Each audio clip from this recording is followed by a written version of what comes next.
On va commencer. Donc, bonsoir à tous. Bienvenue pour cette première séance du webinaire Perspectives transaméricaines, qui est organisée par l'Institut des Amériques. Et c'est notre cycle 2025-2026. Nous nous retrouvons assez régulièrement, généralement une fois par mois, en distanciel. Tout est en distanciel. Et vous pouvez retrouver l'enregistrement des séminaires précédents sur la plateforme YouTube de l'Institut des Amériques. Donc, quelques mots sur ce séminaire Perspectives transaméricaines. Nous invitons donc régulièrement autour d'une thématique 2 ou 3 chercheurs qui travaillent sur les Amériques, Nord, Sud, Caraïbes inclus, à échanger et à partager finalement leurs recherches pour le bénéfice de nous, publics. L'Institut des Amériques a aussi pour objectif de soutenir la recherche et donc nous apportons des cofinancements à des projets de recherche qui sont innovants. Et dans le cadre du projet Ici, là-bas, ailleurs, dont nous allons écouter un petit peu le bilan des recherches ce soir, vous avez déjà sous les yeux 2 magnifiques ouvrages publiés au Perséide qui représentent la somme du travail qui a déjà été fait par nos collègues. Donc, le bilan de ces recherches vont vous être présenté ce soir dans un format qui est assez dynamique. Vous allez voir que dans un premier temps, donc, 2 collègues vont échanger ou présenter leur recherche plutôt. Ensuite, ils échangeront grâce à la dynamique apportée par notre discutante. Puis ensuite, le chat sera ouvert, vous pourrez poser vos questions via le chat et nous les relayerons. Alors peut-être pas toutes, mais une partie en tout cas, pour que une discussion transversale puisse se faire ensuite. Donc nous prévoyons de terminer à 18h30, comme c'est le cas à chaque fois. Avant de laisser la parole à ma collègue Marie-Christine Michaud, je voulais vous indiquer que le prochain séminaire aura lieu le 4 novembre. Le sujet en est, je lis, transfert et circulation des connaissances militaires et politiques entre le nord et le sud des Amériques à partir des années 1950. Voilà, donc pour le mois prochain. En attendant, nous allons réfléchir tous ensemble aujourd'hui au transnationalisme dans les Amériques. Je vais passer la parole à Marie-Christine Michaud, donc, qui est professeure à l'UBS et une chère collègue, dont les travaux portent sur les migrations italiennes, enfin des Italiens vers l'Amérique du Nord, enfin vers les États-Unis principalement. Donc Marie-Christine, je te laisse la parole et je vais te laisser présenter les invités et le sujet du jour et je me tais. Merci beaucoup Françoise. Bonjour à tous, j'espère que vous m'entendez bien. Donc, je vais vous présenter un peu la genèse du projet ILA et je laisserai après la parole à mes collègues. Donc le projet ILA, ici, là-bas, ailleurs, que cela soit ILA 1 ou ILA 2, puisqu'il y a eu 2 phases, est un projet exploratoire afin de mieux cerner la notion de transnationalisme dans le contexte américain. Alors, on parle souvent de migration et de transnationalisme qui est souvent un terme galvaudé et qui reviendrait plus ou moins à celui de mouvement migratoire. Or, il nous a semblé important de redéfinir ce qu'était le transnationalisme et de montrer sa spécificité, s'il y en a une, donc dans le contexte des Amériques. Alors, c'est un projet transdisciplinaire, pluriannuel, interinstitutionnel et international. Il a donc été porté par 3 enseignants-chercheurs, donc nous 3, et il a été soutenu par nos universités, nos laboratoires respectifs et aussi évidemment par l'IDEA. Donc le projet, la première phase, ILA 1 a été notamment soutenu par les pôles respectifs, nos pôles respectifs de l'IDEA. Et ILA 2 a été en plus soutenu en réponse à l'appel au réseau thématique proposé par le pôle Nord-Est et nous sommes tout à fait conscients que ce soutien a été très important pour nous et donc nous voulons remercier à nouveau l'IDEA pour son soutien. Et puis il y a aussi la région Bretagne qui nous a soutenus, notamment pour la première phase, puisque donc j'appartiens à l'université Bretagne Sud et donc j'avais pu obtenir une petite subvention. Alors, qui sommes-nous? Donc, bon, j'ai été un petit peu présentée. Donc, Marie-Christine Michaud, je suis professeure d'études nord-américaines à l'Université Bretagne Sud, membre de l'unité de recherche héritage et construction dans le texte et l'image, et spécialiste de l'immigration, des questions d'ethnicité et évidemment comme tout le monde le sait presque, aujourd'hui, des Italo-Américains, notamment depuis la moitié du 19e siècle. Et par exemple, je collabore au Calandra Institute de New York. Emmanuel Sinardet, qui prendra la parole après moi, donc, qui est professeure à l'Université Paris-Nanterre, membre de l'IUF et directrice du Centre d'études équatoriennes au sein du CRIA, qui est donc son laboratoire, le laboratoire d'études romanes, dont elle est aussi la codirectrice. Donc, Emmanuel est spécialiste d'histoire politique en Amérique latine, des processus de construction nationale, des politiques culturelles au 19 et 20e siècle, dans les Andes notamment et dans les Philippines. Puis Bertrand Van Ruybeck, qui prendra la parole après, qui est professeur d'histoire et de civilisation nord-américaine à l'université Paris 8, membre du Transcript, donc c'est son unité de recherche, et puis de l'American Philosophical Society à Philadelphie. Bertrand est spécialiste de la période coloniale en Amérique du Nord, des 13 colonies et de la Révolution américaine, et d'ailleurs il coordonne une ANR en ce moment, America 2026. Et puis il s'est intéressé aux migrations francophones dans l'espace atlantique. Donc on voit bien que nos points de convergence en recherche, notre intérêt commun pour les questions de mobilité dans l'espace des Amériques, d'une part nous ont permis de couvrir une longue période, de la fondation des colonies jusqu'à aujourd'hui, l'ensemble du continent américain, et donc cela nous a permis de mettre en œuvre ce projet ici, là-bas, ailleurs. Alors le projet ILA est original. Premièrement, en raison de la période étudiée, comme je viens de le dire, nous avons choisi d'étudier la notion de transnationalisme sur une période longue, de la période coloniale à la période actuelle. En fait, nous sommes partis d'une réflexion sur la période contemporaine et nous avons remonté le temps, si je puis dire, pour voir si la notion de transnationale pouvait être mise en perspective avec celles qui sont antérieures, évidemment, d'un point de vue chronologique, de transimpériale et de transcoloniale.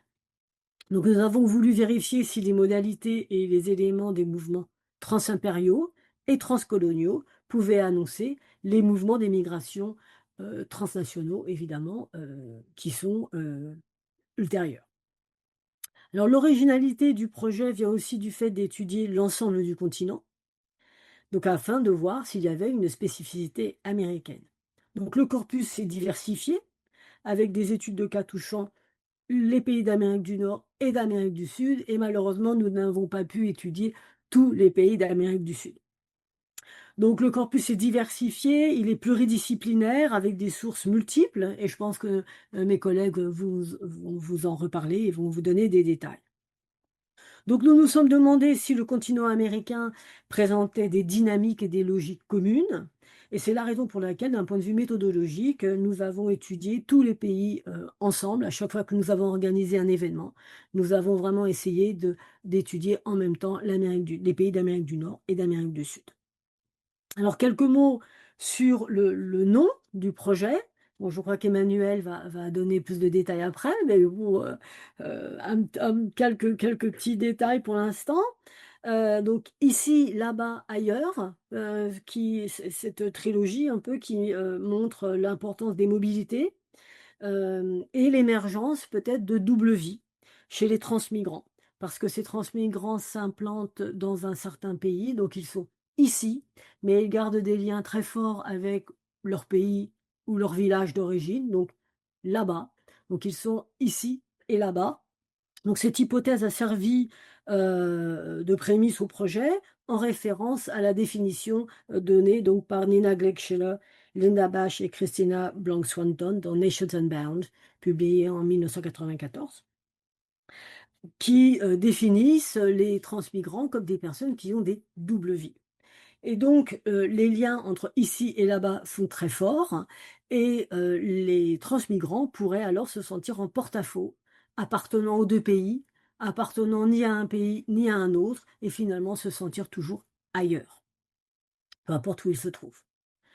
Donc notre hypothèse était que le transnationalisme est un cas particulier du phénomène migratoire et pouvait à la fois encourager les individus à s'intégrer dans le nouvel environnement ou en même temps pouvait les marginaliser. Mais en tout cas, notre hypothèse a été que le transnationalisme a servi à la construction des différentes nations américaines. Donc comme je le disais tout à l'heure, nous avons procédé en 2 temps. Il y a donc eu 2 phases. Il a un ici, là-bas, ailleurs, les Amériques et les mobilités transimpériales, transcoloniales et transnationales du XVIe au XXe siècle. Donc c'est un projet qui a duré de 2019 à 2021, qui en tant que projet exploratoire a cherché à définir, la notion et à poser un cadre théorique, qui nous a amené à une deuxième phase, donc il a 2. Ici, là-bas, ailleurs, le transnationalisme par ses acteurs, subjectivité et stratégie d'adaptation, toujours du XVIe au XXe siècle. Donc un projet développé de 2021-2023 et que Emmanuel et Bertrand vont développer ici. Et qui donne en fait, et qui porte la focale sur la réaction des individus eux-mêmes, sur les subjectivités et les émotions. Voilà, donc je vais laisser la parole à Emmanuel, tout d'abord, donc qui va nous parler du thème suivant: «Repenser le transnationalisme dans les Amériques», donc pour donner une vision globale, du phénomène.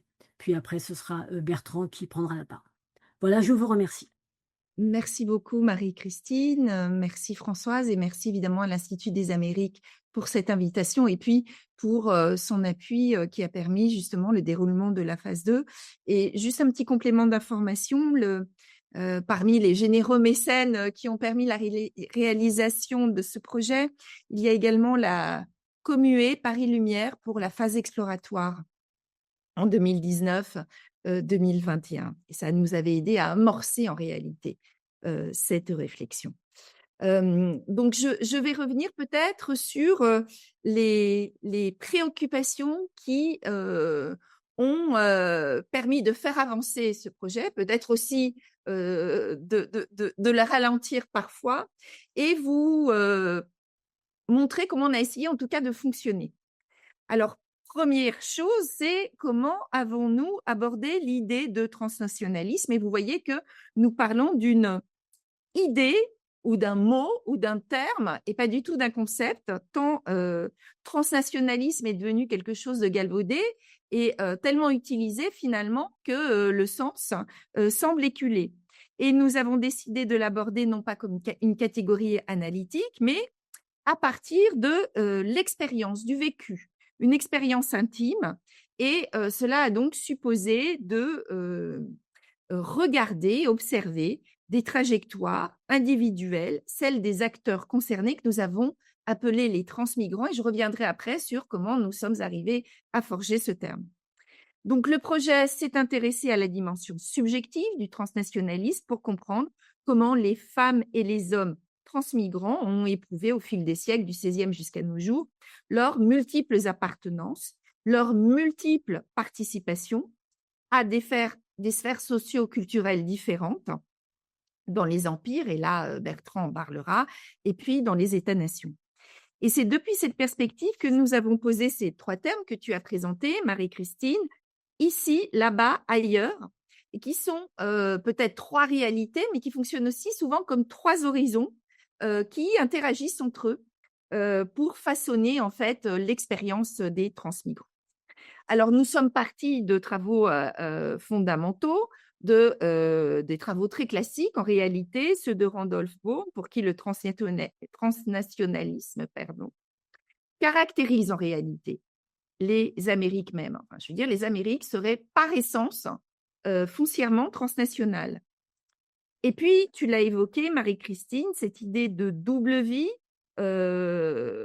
qui ont été théorisées par Nina Glick-Schiller, Linda Bash et Christina Bland-Swanton, c'est-à-dire que le transmigrant serait un individu qui continue de participer aux pratiques de sa communauté d'origine tout en vivant ailleurs dans une société d'accueil, voire dans plusieurs sociétés d'accueil quand la trajectoire migratoire se fait par étapes.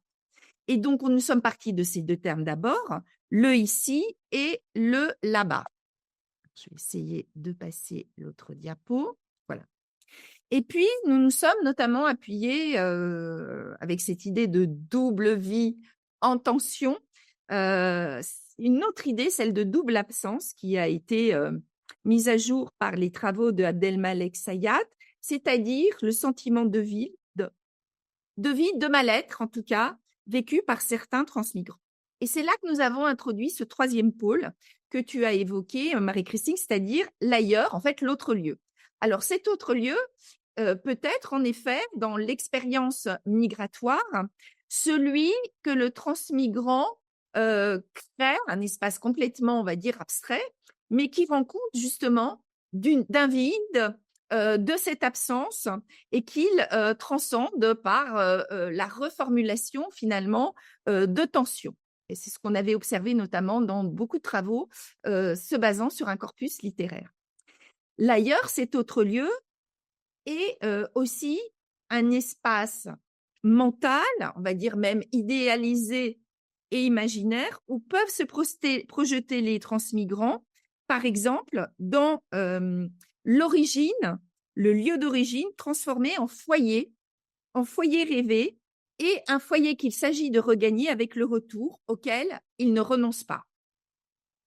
Et c'est aussi parfois dans les et c'est pour ça qu'on parlait d'horizon, dans ces trajectoires parfois hachées, difficiles, avec des étapes et des lieux de transit, eh bien, la société visée à laquelle on aspire, c'est ailleurs. Mais on le voit, les trois termes, véritablement, sont foncièrement imbriqués. Et dans son HDR, Emmanuel Mamong associe d'ailleurs ces trois termes et le ailleurs à trois temporalités, présent pour ici, passé pour là-bas, la société, on va dire, d'origine, et puis ce futur, c'est ailleurs qu'on essaye de construire. Que ce soit dans le retour, que ce soit dans un autre espace qu'on cherche à atteindre par le trajet migratoire. Et l'ailleurs est fondamental. Ce n'était pas une coquetterie de notre part, et c'est sur cette idée-là que je souhaiterais insister, parce qu'il demeure un horizon constamment présent, parfois insaisissable. Il se dérobe.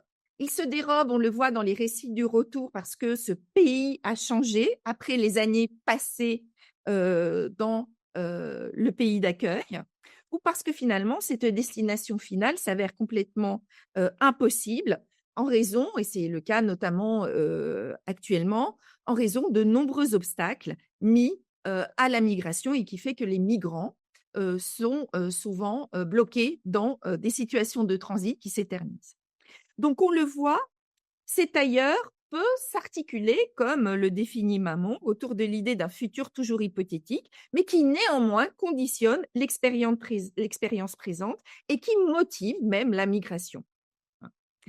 Et c'est là que se révèle pleinement le transnationalisme, non pas comme des mouvements, on va dire, de déplacement, des circulations entre des espaces et des lieux, mais comme une expérience humaine, intime, tissée entre mémoire, aspiration et peut-être même rêve. Donc, nous avons mis l'accent sur cette figure que nous avons appelée le transmigrant, un terme que nous avons forgé progressivement pour clarifier notre objet d'étude. Il a été nécessaire de rappeler que ce transmigrant n'est pas un voyageur. Le voyageur se déplace dans un temps limité, sans logique de sédentarisation. Il y a un départ, il y a un retour. C'est la logique du voyage. Mais il n'est pas ce qu'on appellerait, avec un mot plus contemporain, un expatrié. Le transmigrant, lui, se déplace dans une logique de sédentarisation, même si le retour est toujours envisagé au terme de l'expérience migratoire. Il quitte son pays d'origine avec l'intention de construire une nouvelle vie. Donc, ce transmigrant, on le voit, se caractérise par le maintien des liens économiques, sociaux, culturels avec sa société d'origine, ce qu'a abondamment étudié notamment Sayat, nourri aussi par des pratiques nouvelles, mais aussi des liens entretenus par des affects, et des affects dans la société d'accueil qui vont les resignifier, les reformuler, voire les resémantiser. Et j'arriverai plus loin sur notre démarche et notamment la question des sentiments.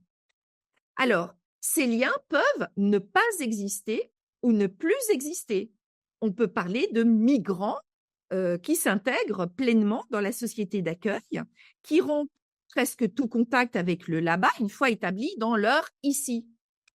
Et dans d'autres cas, ces liens transnationaux peuvent exister d'abord, puis se distendre, disparaître, et le transmigrant, en quelque sorte, cesserait de l'être progressivement, ces phénomènes de relâchement, des relations entre ici, là-bas, ailleurs, d'ailleurs, ont été l'objet d'un colloque spécifique qui a porté sur les nouvelles générations, c'est-à-dire les enfants et les petits-enfants, où il s'agissait notamment d'observer comment évoluait ce triptyque ici, là-bas, ailleurs, avec ces phénomènes, on va dire, de distanciation. Alors, en quoi a plus exactement consisté notre démarche?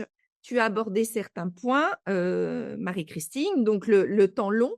Je laisserai Bertrand en parler également plus spécifiquement, mais ça peut surprendre de parler de transnationalisme pour le XVIe, le XVIIe, le XVIIIe siècle, puisque ce sont des périodes antérieures à l'émergence des États nationaux. Nous avons cependant opté pour l'usage de ce terme par simple commodité, mais vous avez bien vu qu'à chaque fois, on s'est efforcé de préciser transimpérial, transcolonial. Mais ce qui nous a intéressé, quel que soit le terme utilisé, c'est, vous l'avez compris, trans, c'est-à-dire quelque chose de l'ordre d'une articulation dynamique entre le triptyque, ici, là-bas, ailleurs, producteur de tension, hein, et composant en réalité, définissant, modelant les expériences des transmigrants. Une autre caractéristique, c'est la centralité des Amériques au pluriel, avec cette approche transaméricaine que tu as évoquée. Et à ce propos, cette approche a nécessité des jeux d'échelle, des changements d'échelle permanents, puisqu'on a abordé les Amériques, on va dire, dans une logique, pour le dire ainsi, intercontinentale, en relation avec d'autres continents, l'Europe évidemment, mais aussi l'Afrique et l'Asie, que ce soit un espace transatlantique ou transpacifique. L'échelle a aussi été pensée comme, on va dire, continentale entre les espaces américains, et on pense évidemment à ces relations nord-sud, pour le dire un peu simplement, mais aussi une approche régionale, puisque beaucoup de mouvements se font en réalité entre pays voisins, dans le côte sud, en Amérique centrale, notamment. Et nous nous sommes en réalité intéressés à la constellation des circulations qui dépasse très largement des échanges unidirectionnels, bilatéraux, qui dépassent le cadre des allers-retours et le simple horizon, le c'est ailleurs comme un seulement le lieu des départs.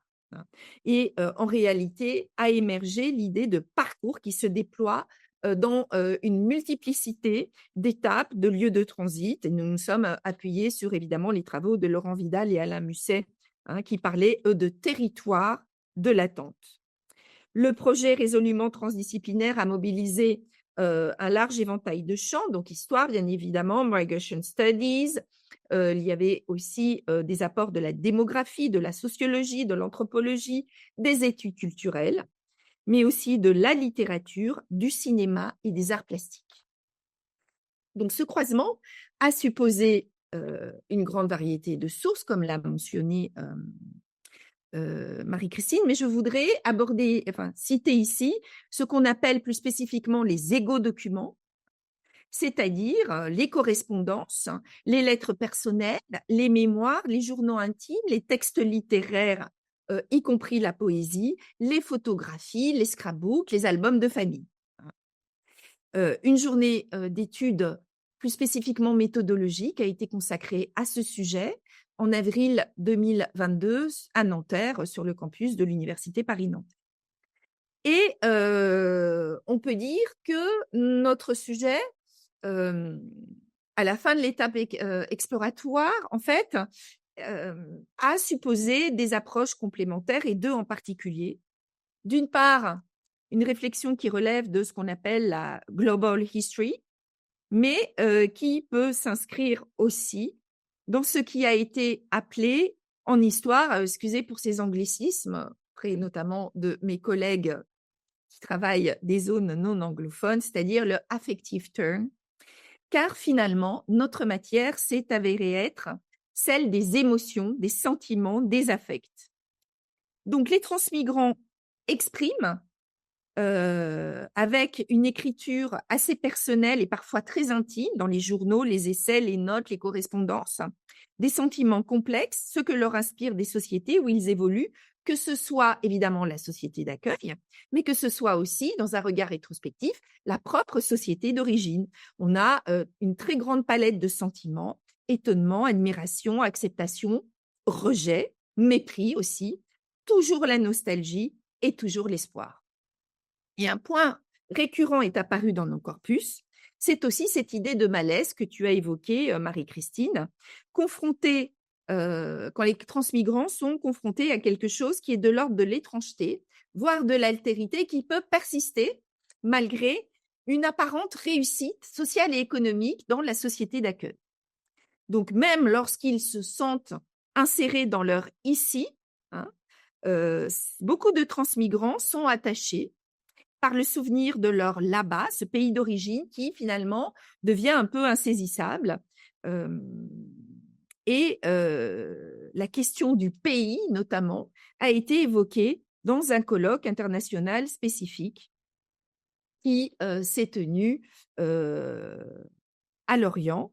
Et nous avons aussi abordé une notion sur laquelle je reviendrai dans un colloque international qui est celle de marginal man et qui a permis justement de mettre en évidence ce malaise.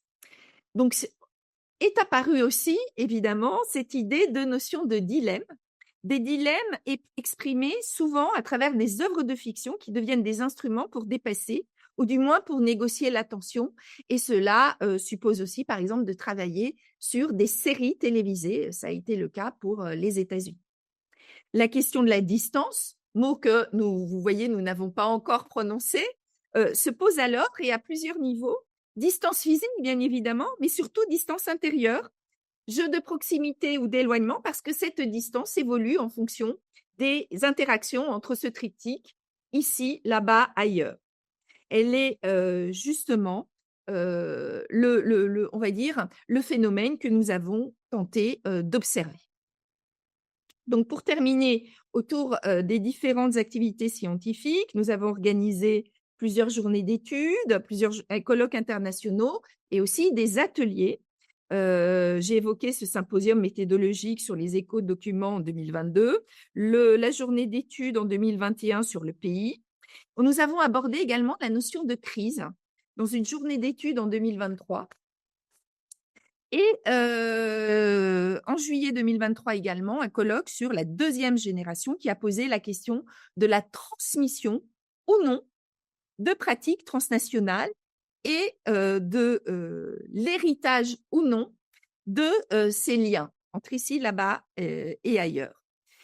Cela nous a permis en tout cas de voir comment se construisaient, mais aussi évoluaient et étaient constamment reformulées des identités inédites, hybrides et donc transculturelles. Et vous avez ici, qui s'affiche sur l'écran, ces deux ouvrages, l'un de 2022 et l'autre de 2023 aux éditions Perséide. Le deuxième ouvrage insiste plus particulièrement sur les regards critiques portés par des transmigrants qui observent et évaluent tout à la fois leur société d'accueil et leur société d'origine, mais nous mobilisons dans les deux ouvrages cette notion de marginal man qui a été empruntée à la sociologie et que nous avons, on va dire, utilisée non pas comme une catégorie d'analyse sociologique, mais plutôt comme un curseur pour essayer de mesurer cette idée de distance. Voilà, dans ce même ouvrage, le deuxième, on s'est posé également la question de exil indépassable, puisque ce sentiment peut-être d'étrangeté ou d'altérité peut être associé au topic de l'exil, même s'il résulte d'une migration choisie. Et la figure du transmigrant, donc, entre ici, là-bas, ailleurs, peut parfois être associée au déracinement vécu sur le mode douloureux, le repli et l'isolement, tout en étant parfaitement, encore une fois, intégré dans une multiplicité de liens. J'arrête là, ce sont des pistes de réflexion qui sont proposées et peut-être aurez-vous des questions tout à l'heure. Je cède la parole à Bertrand. Alors, je vais peut-être, avant, faire une petite introduction à l'intervention de Bertrand, donc, puisque nous étions trois coporteurs. Et donc Bertrand, donc, que je rappelle, qui est spécialiste de la période coloniale, qui va nous parler des migrations transatlantiques, donc au temps des empires. Et donc là, on va vraiment bien remonter le temps. Voilà, donc Bertrand, c'est à toi.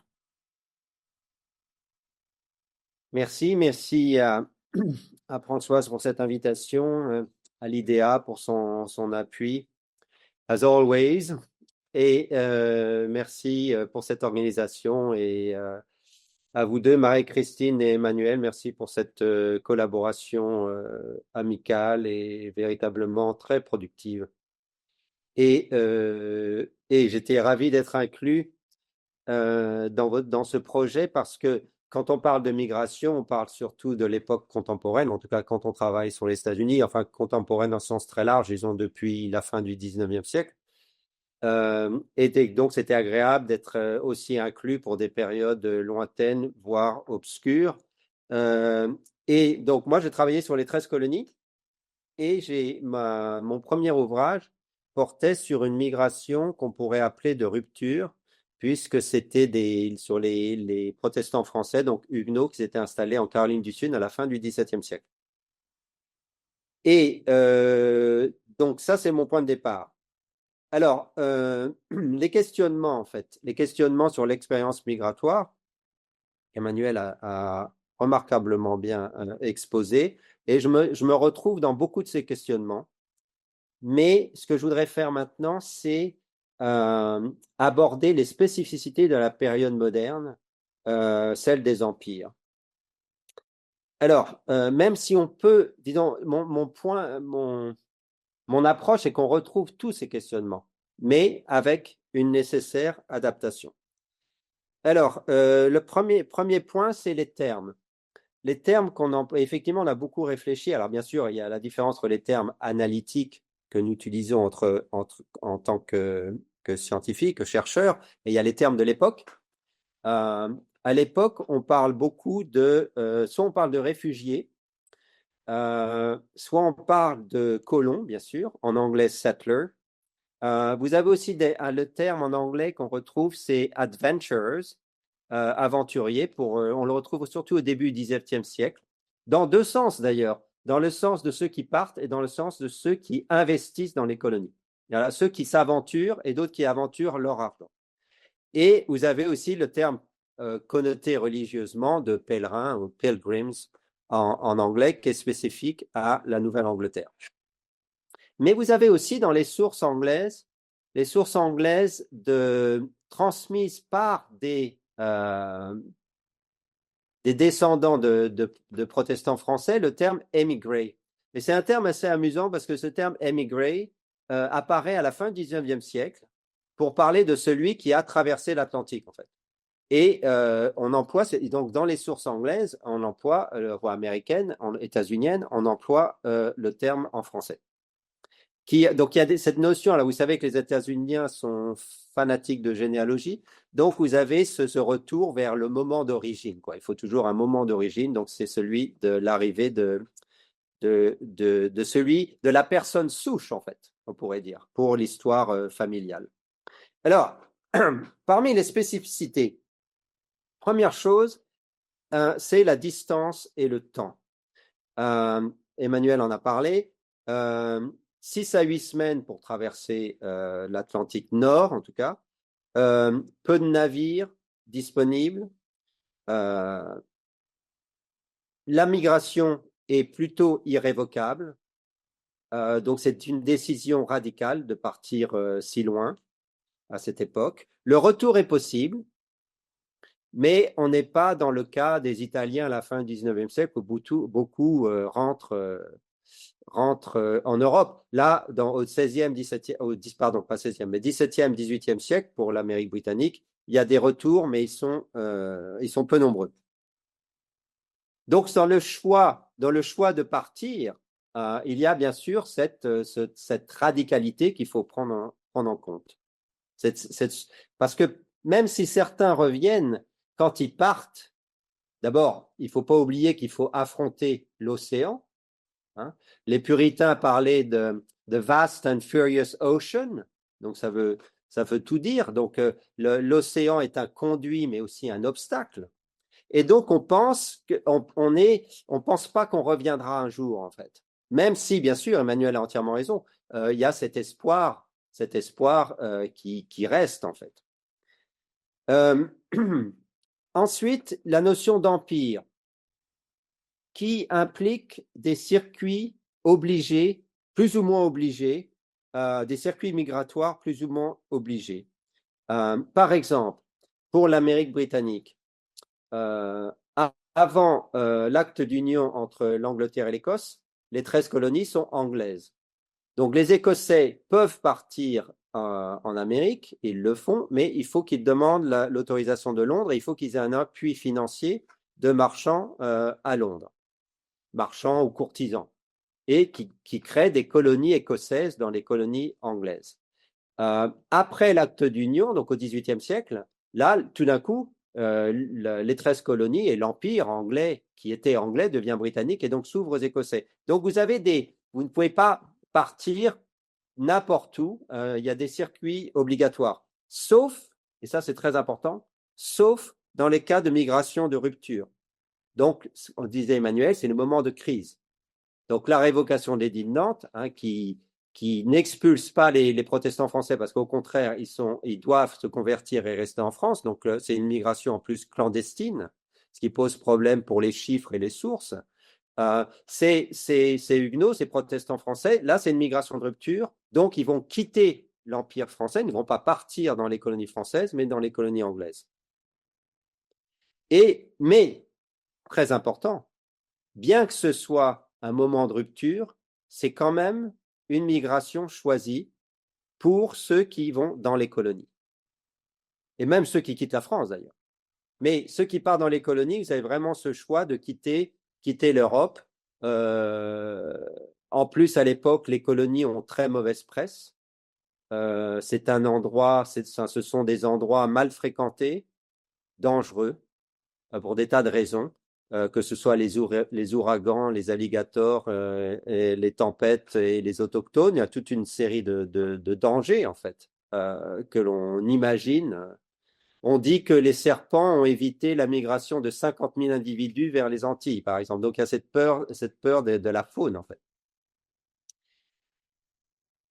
Ensuite, autre point, c'est les flux, bien sûr. Les flux sont moindres que pour l'époque contemporaine. Même s'il reste important pour l'époque. Pour la Virginie au XVIIe siècle, on est peut-être à 200 000 individus, ce qui est beaucoup, si on considère les conditions de traversée. Mais on n'est pas dans les millions, en tout cas pour les États-Unis, pour l'époque contemporaine. Ensuite, c'est une migration qui est plutôt masculine, 17e, 18e. Alors après, ça dépend des régions. De la Nouvelle-Angleterre, il y a pratiquement une parité homme-femme. C'est une migration familiale, mais elle est tout à fait atypique dans les autres en colonies d'Amérique du Nord. C'est une migration plutôt masculine. Ce qui n'empêche pas qu'il y ait des solidarités familiales qui se mettent en place malgré la distance. Par exemple, moi j'ai le cas de protestants bretons qui partent en groupe, donc ils fuient la France par Jersey et ensuite Londres et ensuite rejoignent la Caroline du Sud. Et ensuite, les générations d'après continuent à épouser les cousins qui venaient de cette même ville de Bretagne. Donc on retrouve des solidarités villageoises, culturelles, linguistiques, villageoises, religieuses bien sûr, qui perdurent au-delà de l'océan. Alors vous avez aussi un autre facteur, c'est les guerres. Les guerres impériales, les guerres, ce qu'on dit, les guerres indiennes. Donc ça crée bien sûr des moments de rupture dans la migration, parce qu'il y a moins de migrants ou transmigrants à l'époque, au moment de guerre, en fait, au moment des conflits, parce que moins de navires sont disponibles et les mers, les océans sont dangereux. Les sociétés d'accueil, ça c'est une question. Là, peut-être que la plus grande différence se trouve dans dans cet aspect de l'analyse, parce que les sociétés d'accueil coloniales, en tout cas dans le monde anglophone, sont très petites, hein, jusqu'aux années 1750, on va dire. On parle de sociétés, d'ailleurs les Américains emploient le terme face-to-face society, ce qui veut tout dire, c'est-à-dire que dans ces sociétés, tout le monde se connaît, et donc ça change les paramètres d'acceptation et les paramètres d'intégration, hein, dans ce type de société. Parce que les villes américaines ou les villes des colonies américaines sont des bourgs, en fait. Et quand les Anglais emploient le mot town, ce sont en fait des villages. Nous, on les appellerait plutôt des villages. Autre caractéristique de l'époque, c'est l'importance de la terre. Alors, je sais qu'on la retrouve tout au long du 19e, en tout cas pour les États-Unis et le Canada certainement, mais moi, dans mes écrits, je dis toujours que la terre, c'est l'or de l'Amérique. C'est-à-dire qu'on part principalement pour obtenir de la terre, parce qu'elle est disponible, elle est souvent gratuite, en tout cas au XVIIe siècle, elle est gratuite, et c'est pour un Européen, puisque même l'Europe, à l'époque, disons avant l'ère des révolutions, sont des sociétés agraires, mais encore plus les colonies, être propriétaire foncier, c'est l'ultime réussite. Ensuite, il y a la dimension, bien sûr, la dimension religieuse, qui est très importante en tout cas pour les 13 colonies, où ils avaient une grande variété de protestantisme. Moi, je fais toujours attention à employer le pluriel avec le protestantisme. Et donc, la dimension religieuse est toujours présente, même si, lorsqu'on parle de migration de rupture ou d'exil ou de persécution religieuse, comme c'est le cas pour les protestants français, la dimension économique est toujours présente. Donc, il ne faut pas non plus simplifier et penser que même les Quakers, même les puritains traversaient l'Atlantique, mais aussi pour s'établir, pas simplement pour se sauver d'une quelconque persécution. Mais cette dimension religieuse, à mon avis, accentue l'exil intérieur dont on a parlé. C'est-à-dire que pour ces protestants français, ils avaient l'exil de la langue et de la culture, puisqu'ils partaient dans un monde anglophone, mais ils avaient l'exil physique, puisqu'ils ont traversé l'océan, mais ils avaient aussi cet exil intérieur parce qu'ils étaient des calvinistes français qui devaient, par exemple, vivre avec des anglicans. Et donc, c'est une toute autre forme de protestantisme. Et là, ça amène aussi des choix qui sont liés à la conversion, ou plutôt la conformité à la religion dominante. Mais on le retrouve même, là je prends le cas extrême de Français qui étaient dans le monde anglophone, mais vous avez la même chose chez les anglophones, puisqu'il y a cette variété de protestantisme. Si vous prenez les Quakers qui arrivent à Boston, donc au Massachusetts, ils doivent devenir puritains, ou alors ils sont chassés, voire pendus, hein, parce que les protestants peuvent se faire la guerre entre eux, bien sûr. Autre dimension qui est pour moi radicalement différente, alors là, de la période contemporaine, c'est la notion de liberté. C'est-à-dire qu'au XVIIe, XVIIIe siècle, vous êtes libre ou non libre. Même chez les Européens, bien sûr. J'exclus l'esclavage. Hein.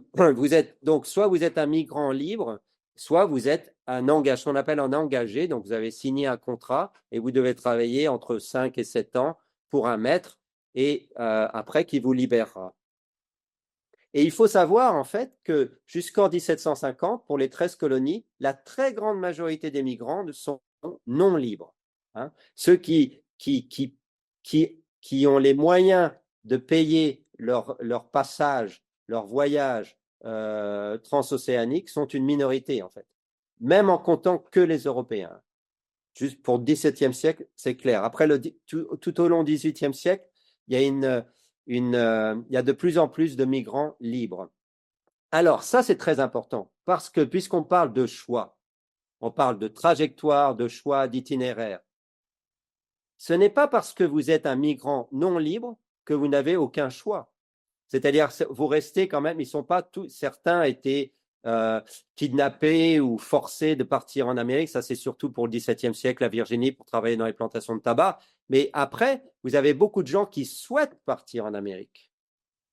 Mais n'en ayant pas les moyens, ils signent un contrat pour qu'on puisse leur payer le voyage qui coûtait, à la fin du XVIIe, ça coûte 5 livres sterling, hein, ce qui est quand même une assez grosse somme pour traverser l'Atlantique. Un mot sur les sources, parce que là aussi, c'est une différence radicale avec la période contemporaine, parce que les sources, elles sont limitées et elles sont un peu répétitives. C'est-à-dire, il y a une moins grande variété de sources. Mais nous avons les lettres, puisqu'on parle de subjectivité. On a des lettres 17e, 18e qui racontent l'Amérique. Moi, j'ai beaucoup travaillé sur les lettres. Elles sont peu nombreuses, mais elles sont très utiles pour reconstruire, justement, à la fois reconstruire la vision de l'Amérique, mais aussi reconstruire la nostalgie du pays. Et d'ailleurs, à propos, Emmanuel parlait de la nostalgie, moi je la retrouve beaucoup dans les lettres de migrants qui disent aux protestants français qui sont à Rotterdam, à Londres ou Dublin, enfin des grandes villes européennes, venez nous rejoindre. Et ça, c'est l'expression de la nostalgie, c'est-à-dire on veut faire venir des compatriotes, enfin des gens qui parlent la même langue que vous et qui ont la même religion que vous. Voilà, une source que l'on trouve moins, peut-être pour la période contemporaine, c'est les récits de voyage, parce que bien sûr, toutes ces sources se recoupent. Un récit de voyage peut être aussi un récit migratoire. Un récit de voyage peut être aussi une lettre. Une lettre peut être aussi un récit de voyage. Donc ça me paraît très important. Et il y a une source, bien sûr, qu'Emmanuel, tu n'as pas mentionné dans ta longue liste, et j'y ai pensé tout de suite, c'est les Bibles. Les Bibles, c'est vraiment le document personnel par essence où la migration transparaît, puisque sur la première page de la Bible, vous avez les prénoms et dates de naissance et parfois de mort des enfants. Et on voit ceux qui étaient nés en Europe, ceux qui sont nés en Amérique. Et s'ils se sont déplacés d'une colonie à l'autre, on peut les suivre comme ça. Moi, j'ai des migrants que je n'arrive à suivre qu'avec la date de naissance de leurs enfants. Et justement, liaison, ce taux de mortalité, c'est peut-être bien sûr une des grandes différences entre les deux périodes, c'est que quand on part dans les Amériques, en tout cas, oui, dans les Amériques, je pense que ça peut être généralisé, surtout c'est très fort aux Antilles, bien évidemment, qui ont un taux de mortalité remarquablement élevé, c'est justement le taux de mortalité en mer, sur le bateau, donc taux de mortalité sur place du fait des maladies, des guerres et des maladies, mais surtout des maladies. Il y a un historien américain qui avait une très bonne formule pour la Caroline au XVIIe siècle. Il disait « dying in paradise ». Et c'est exactement ça. C'est-à-dire vous êtes au paradis et vous mourrez quelques mois après votre arrivée. D'ailleurs, les Anglais avaient un terme à l'époque.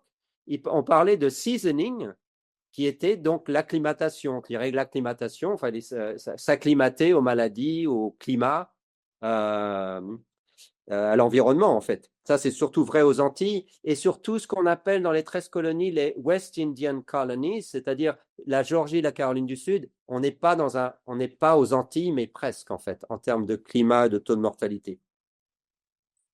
Et enfin, dernier point, j'aimerais terminer là-dessus.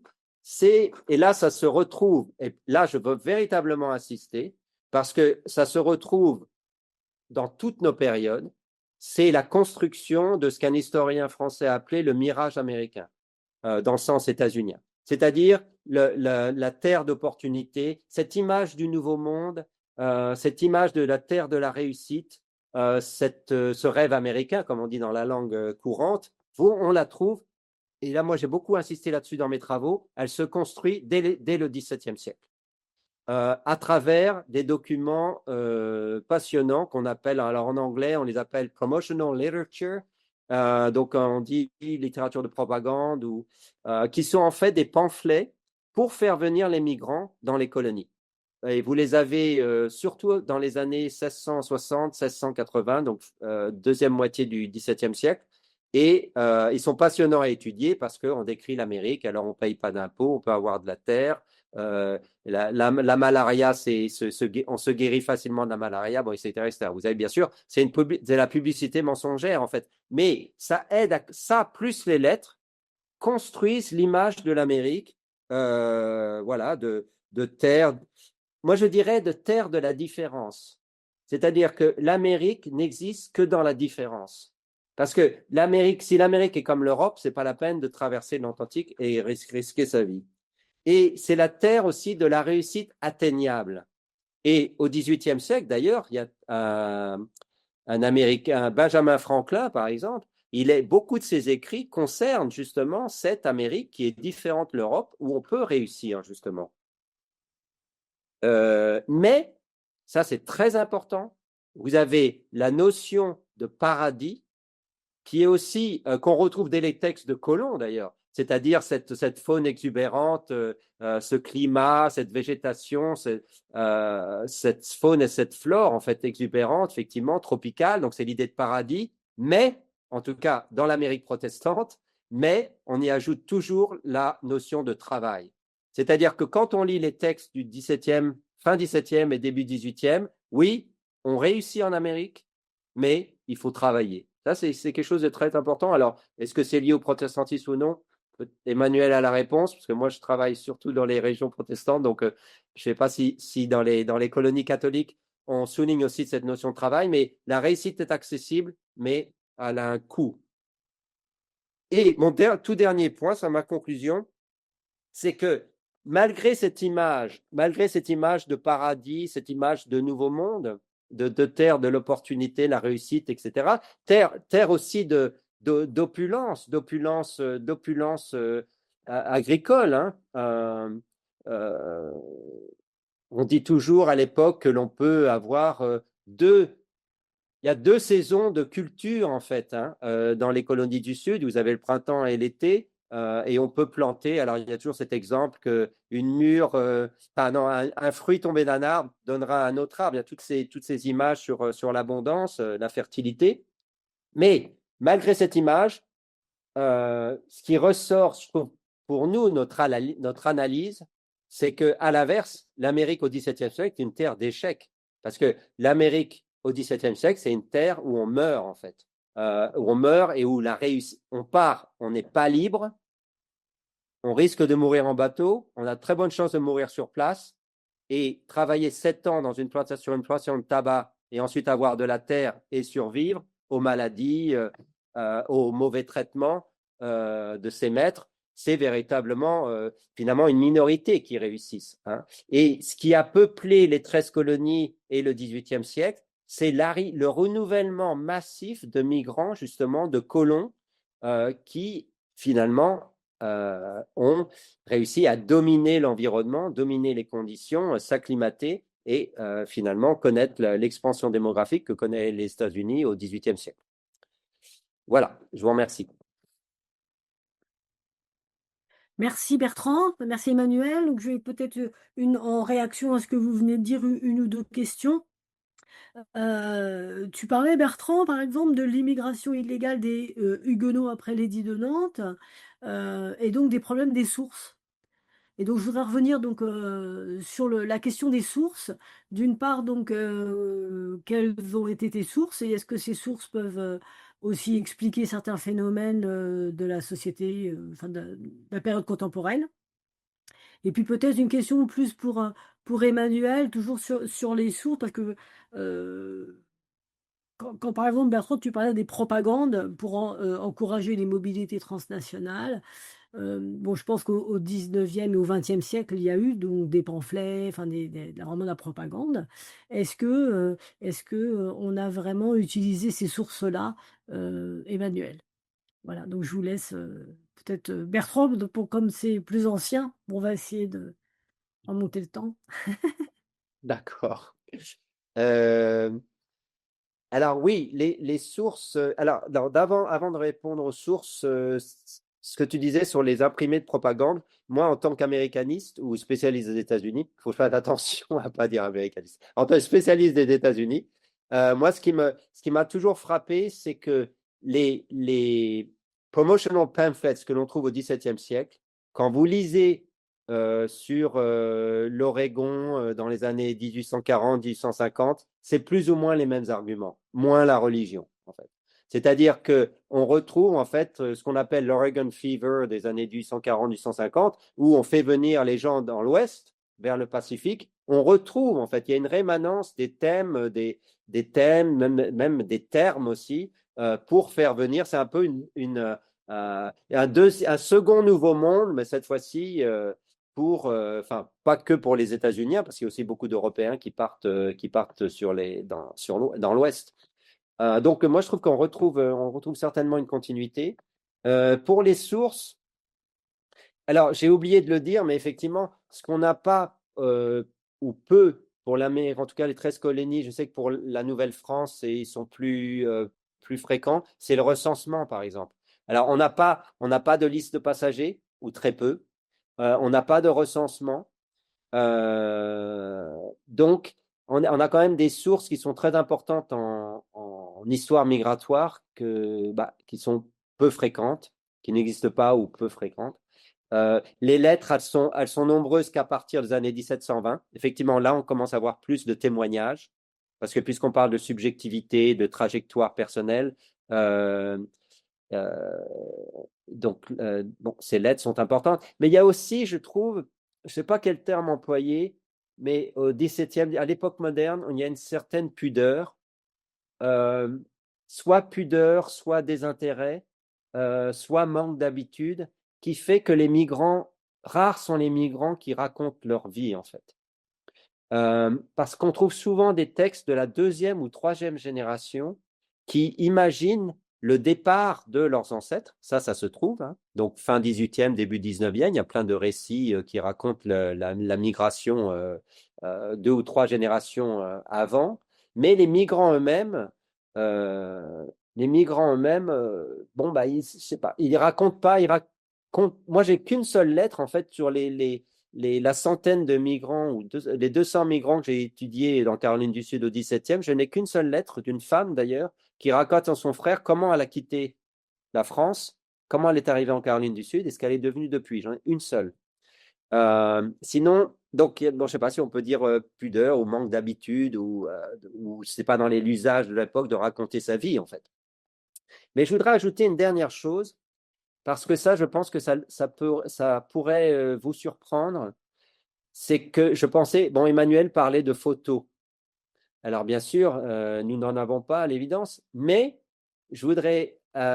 Les hasards font que dans les années 1710, il y a une femme qui est protestante française qui avait épousé un pasteur protestant anglican installé à Dublin, et ils partent en Caroline, donc en 1710 par là. Et il se trouve qu'elle est portraitiste. Et donc, elle est d'ailleurs une des premières dans les colonies. Et grâce à elle, on a des portraits. Donc, on a des photos, en fait, des portraits des gens qu'elle côtoyait. Et donc, il y a des Huguenots, des Britanniques, de Caroline Sud 1710. Donc, je veux dire, ça, c'est une chance, hein, c'est rarissime.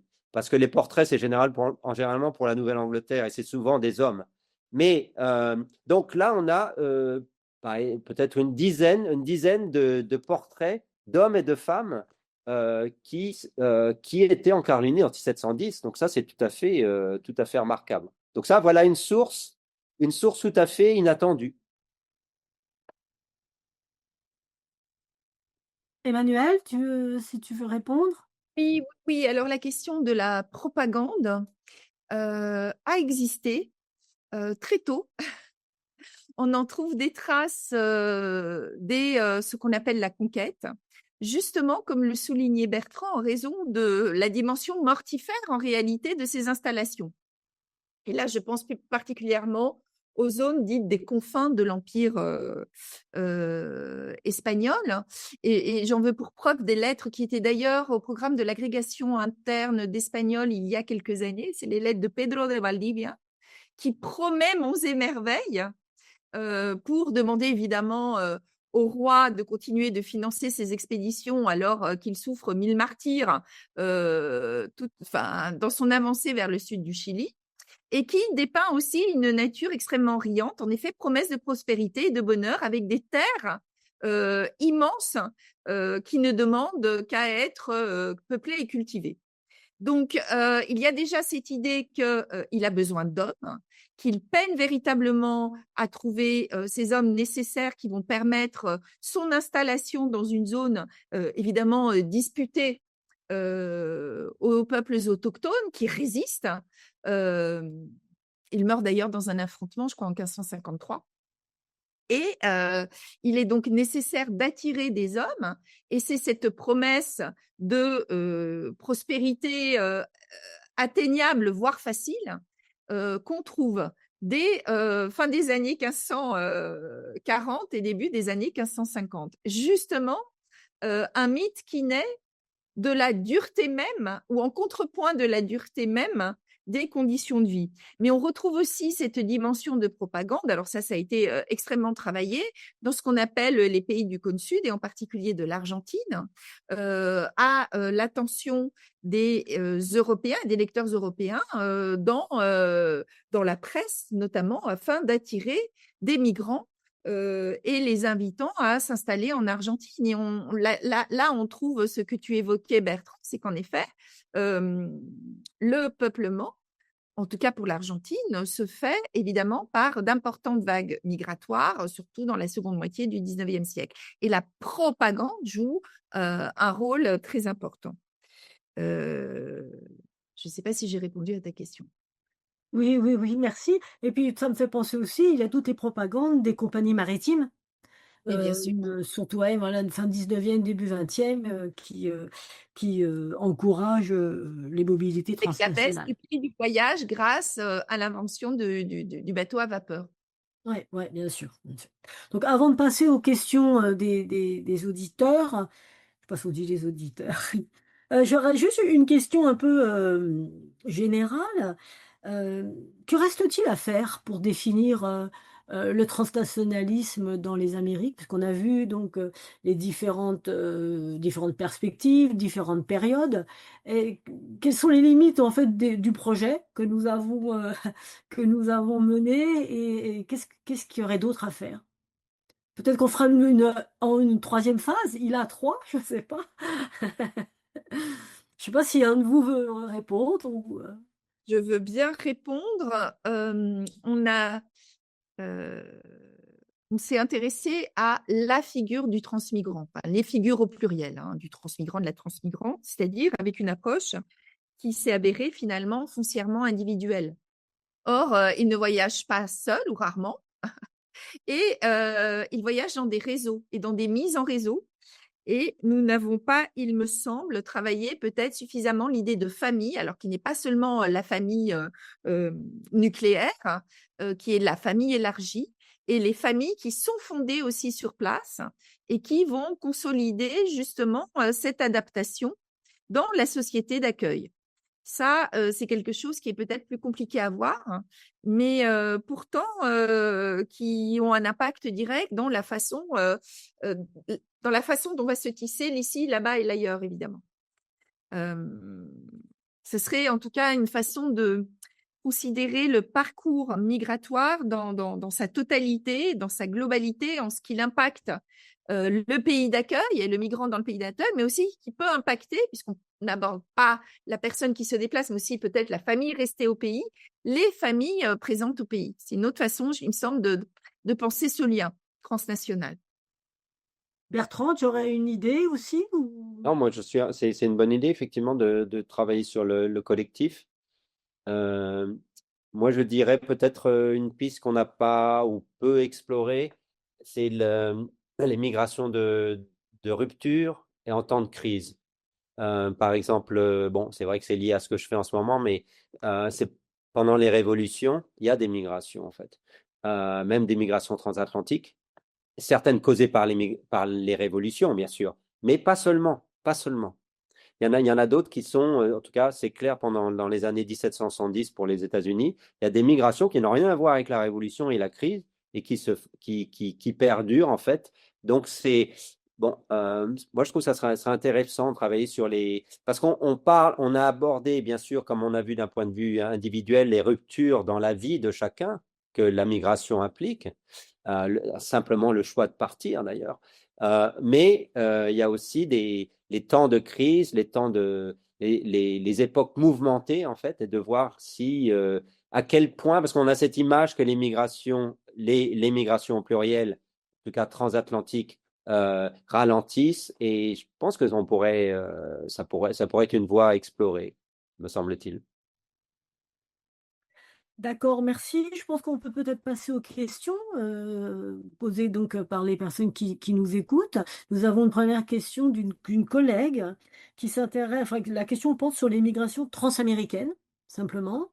Et la collègue se demande si cela change quelque chose sur le paradigme ici, là-bas, ailleurs, et notamment sur la notion de ailleurs.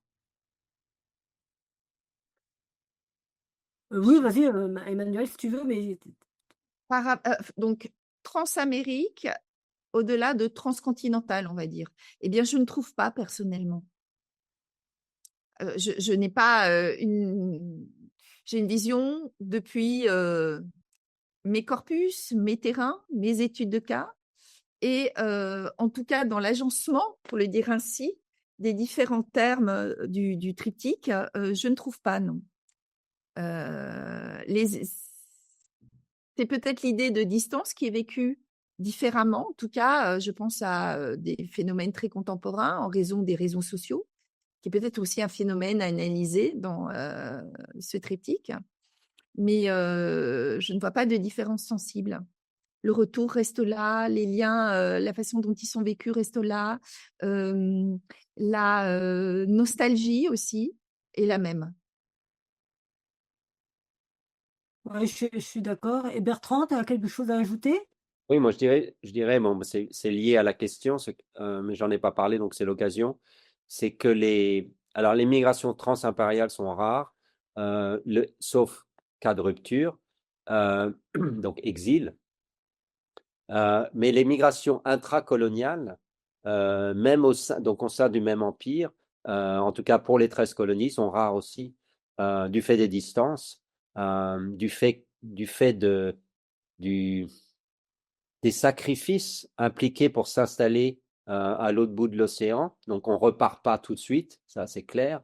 Mais également, c'est plus structurel alors, je ne sais pas si c'est la même chose dans l'Empire espagnol, mais il y a quelque chose de structurel dans l'Empire anglais, oui, et puis britannique, qui fait qu'on ne passe pas d'une colonie à l'autre, ou rarement.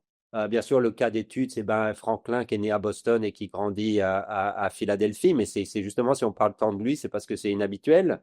Parce que euh, les colonies ont un lien avec Londres, la métropole, en ligne droite, comme ça, mais pas entre elles, ou très peu. Ce qui fait justement l'anomalie de la révolution, de cette union entre ces 13 colonies, parce que justement, on dialogue Boston, Londres, Philadelphie, Londres, mais pas entre les villes. C'est nouveau en fait, ça apparaît dans la révolution. Donc, ça veut dire qu'il y a très peu de personnes qui passent d'une colonie à l'autre.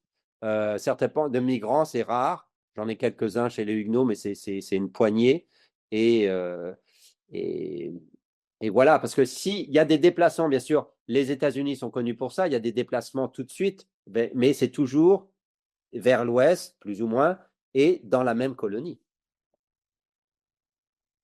Merci. Si je prends l'exemple des Italiens, bon, beaucoup ont immigré par exemple en Amérique du Sud, sont passés d'un pays à un autre, puis après sont montés, si je puis dire, en Amérique du Nord, ou vice-versa. Donc, comme le disait Emmanuel, je pense qu'il n'y a pas le fait que le transnationalisme soit interne au continent américain ne change rien, ne change rien au sentiment de se sentir ailleurs et d'être toujours entre le ici et le là-bas. Françoise, tu avais une question, je crois. Oui, une question remarque, parce que pour l'instant, il n'y a pas de questions dans le chat, donc je pense qu'il y a beaucoup d'étudiants timides, d'après ce que j'ai pu voir en ligne, qui nous écoutent. Moi, j'ai une question par rapport au retour forcé où, je pensais donc, dans mon espace, moi, ça peut être, le retour forcé des nobles, du Canada français qui doivent rentrer, en France, par les Britanniques les forcent à partir. Je pense aussi à des loyalistes américains qui s'installent au Canada. Je pense mais aussi aux Acadiens qu'on va déporter en territoire américain.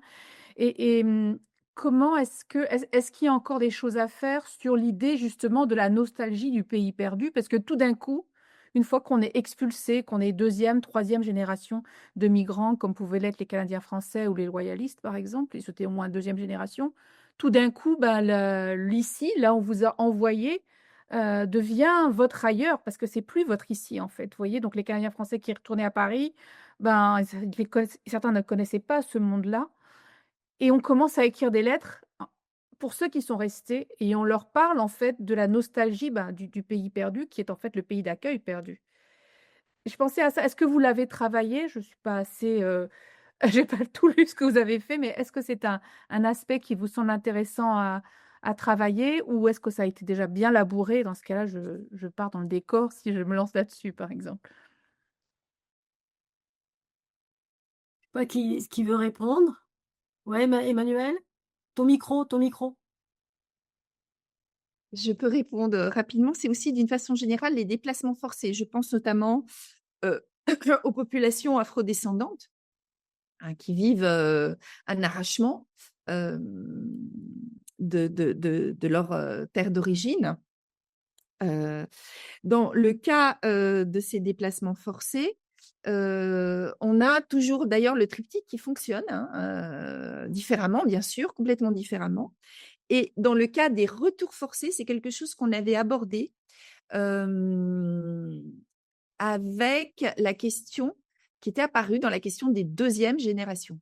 C'est-à-dire les enfants nés dans le pays d'accueil sont amenés à rentrer avec leurs parents qui ont un parcours migratoire réussi et retournent hein, au pays ou qui sont expulsés aussi en tant qu'illégaux, je parle d'une situation beaucoup plus contemporaine, et qui sont amenés à eh bien, vivre dans ce pays d'origine pour les parents, mais qui pour eux présente, malgré tous les liens qui existent, des formes d'étrangeté, d'altérité qu'avaient vécu leurs parents dans le chemin à l'envers. Donc là, on l'avait abordé à travers cette question de dégénération. Et c'est pour ça que il me semble peut-être que la question collective, et notamment des familles dans ces parcours, serait intéressante justement. Ouais, juste un mot, moi je trouve que c'est une très bonne suggestion, Françoise, effectivement pour les exemples que tu donnes. J'ajouterais juste, effectivement, j'en ai pas parlé, c'est pour la génération migrante, donc fin 17e, début 18e, tu as aussi, et ça c'est une constance en fait, c'est les déçus de l'Amérique. Et quelle que soit l'époque, en fait, tu as ceux qui rentrent en Europe Ouais. parce qu'ils n'ont pas trouvé le pays de cocagne tant vanté, ou ont eu des déboires personnels et ils ont décidé de rentrer. Ça, on le trouve dès les époques anciennes, en fait. D'accord. Mm. Parce que sur la partie canadienne sur laquelle moi j'avais travaillé pour le 19e, c'était très difficile de trouver des lettres de ceux qui rentraient, dont on savait qu'ils étaient rentrés, mais comment est-ce qu'on écrit sur la déception, sur l'échec? On a envie de rentrer en étant le tonton américain qui s'installe au fond du village en Bretagne ou ailleurs et c'était compliqué. Donc c'était cette absence de correspondance, elle nous a posé problème, nous, en tout cas pour le Canada français. Ouais, tout à fait. Il y a une question sur, enfin, la question porte sur les changements. Y a-t-il des changements majeurs dans les subjectivités dans l'histoire longue? Puisqu'effectivement, on a étudié une période très très longue depuis la période coloniale. Donc, est-ce qu'on note des changements majeurs dans les subjectivités? Ou y a-t-il une sorte de pérennité des émotions euh, malgré les périodes différentes? Emmanuel? Oui, alors là encore une fois, dans la façon dont fonctionne notre triptyque, qui s'est avéré après cette phase exploratoire assez, on va dire, heuristique, non, finalement. Alors après, il y a des différences dans la façon dont les choses sont vécues et les sentiments qui peuvent émerger. Alors, on avait travaillé sur la notion de life course. Parcours de vie, c'est un outil sociologique. On était parti là-dessus pour voir qu'en effet, suivant l'âge, la place dans la famille, le statut social, l'expérience pouvait être complètement différente. Ce qui n'empêchait pas, encore une fois, d'avoir toujours les différents horizons, la nostalgie, voilà. Et on a travaillé sur une autre notion qui s'appelle, donc, que j'évoquais tout à l'heure, Marginal Man, et qui montre qu'en réalité, les sentiments peuvent être différents. Ça peut être un sentiment, on va dire, de déracinement absolument total. Alors, c'est une notion Marginal Man qui a beaucoup évolué depuis sa fondation, enfin, de sa théorisation par Park de l'école de Chicago au début du XXe siècle, pour justement tenter de comprendre ces migrants qui venaient essentiellement d'Europe centrale. Et Park avait observé des phénomènes qu'il appelait des phénomènes, on va dire, de vécu à la marge. C'est-à-dire que même s'ils étaient insérés dans les liens, l'individu se vivait à la marge. Et puis, la génération, on va dire son disciple, Stonequist, lui, était allé encore plus loin, parlant de problèmes psychiques, avec une approche assez psychologique, qui serait liée justement au malaise, au mal-être, au sentiment de déracinement. Mais vous voyez que il travaillait sur des catégories d'individus différentes, puisque ce même Marginal Man est réutilisé dans le cas du Brésil par l'anthropologue français Bastide, pour au contraire observer en effet des individus qui sont sur les marges, qui jouent sur les marges, qui sont jamais totalement enracinés, mais pour à chaque fois, suivant la situation où ils se trouvent, suivant leur lieu d'énonciation, adapter leur discours à leur interlocuteur, au milieu où ils se trouvent, avec une très, très, très grande souplesse. Et il voyait, pour sa part, dans le cas de Roger Bastide, une très grande capacité d'adaptation qui serait le trait, en tout cas, de figure de transmigrants capables de mobiliser toute une série d'outils lui permettant de résoudre des tensions et de s'adapter à toutes les situations. Alors évidemment, là, on a des catégories, enfin, on va dire des vécus différents, mais pour ce qui est en tout cas des, comment dire, des sentiments qu'on a pu voir revenir constamment, ils ne changent pas fondamentalement pour la première génération. Merci Emmanuel. Une dernière question peut-être sur l'adaptation des pratiques entre là-bas et ici, où on en a pas mal parlé pendant notre projet. Et notamment, Emmanuel, tu avais parlé de resémantisation. Est-ce que, notamment dans le domaine professionnel, enfin, est-ce que vous pouvez nous parler, Emmanuel et Bertrand, de l'adaptation des pratiques professionnelles, notamment entre là-bas et ici, ou entre ici et là-bas? Tu veux parler, Bertrand? Je commence rapidement. Bah non, je vais être assez rapide parce qu'on n'a pas assez de sources pour répondre très précisément, en tout cas avant 1750. Mais je dirais que il y a une adaptation selon l'artisanat, en fait. C'est-à-dire dans les sociétés naissantes, ceux qui arrivent avec un métier, disons, de qualité, comme orfèvre, eux vont faire fortune. Par contre, si vous arrivez comme tisserand, vous allez devenir petit à petit fermier, en fait. Donc, donc garder ça. En fait, moi, je dirais que en tout cas pour la période moderne, la capacité et la chance que vous avez de maintenir votre profession va dépendre de la société, si la société est capable d'absorber votre profession, en fait. Parce que, justement, si vous êtes dans une société coloniale naissante, il n'y aura pas le marché pour tel ou tel métier, en fait. Donc, finalement, dans mon cas, c'est la Caroline au 1680. Charleston peut absorber qu'un seul orfèvre, ou n'aura qu'une seule presse, et encore, elle ne l'aura pas avant 1720. Donc, il faudra s'adapter. En revanche, si vous arrivez à Philadelphie en 1760-1770, bon, pour tel ou tel métier, vous pourrez le plus souvent le garder. Donc ça, bon, je voulais juste préciser ça parce que c'est un facteur important pour l'époque moderne. Mais ça l'est tout autant pour la période contemporaine, et j'ai presque envie de dire ultra contemporaine. On observe les mêmes phénomènes, c'est-à-dire que certaines professions sont prisées et permettent une adaptation et même, alors j'aime pas le mot intégration, on va dire une insertion extrêmement rapide. Et on le voit d'ailleurs aujourd'hui. Il y a des migrations liées à certaines phases économiques, de besoins spécifiques, que ce soit peut-être aujourd'hui l'intelligence artificielle ou certaines compétences médicales.